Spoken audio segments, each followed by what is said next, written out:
বাহিরে বৃষ্টি পড়তেছে আর আমি রান্না করে ফেলছি ভাত।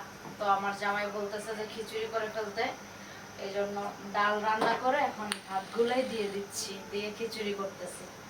আজকে বাহিরে আবার বৃষ্টি পড়তেছে, এই জন্য খিচুড়ি পাকাইতেছি। আর এইখানে এই যে দেখাও, মুরগির মাংস রান্না করছি, মাংসটা রান্না করে রাখলাম।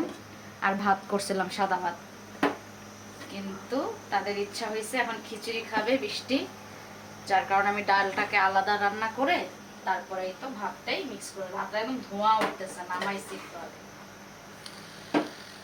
এই হচ্ছে জামাইদের প্যারা, হুটহাট প্যারা দেয়। রাত 2টা 3টা, এখন কিন্তু রাত 12টা বাজে, রান্না করতেছি।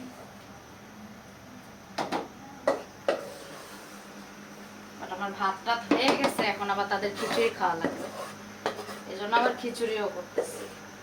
জামাই থাকলে এরকম প্যারাই হবে।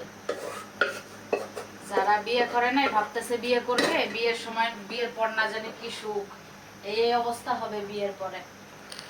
জামাই যখন যেটা করবে তখন সেটাই রান্না করে দিতে হবে।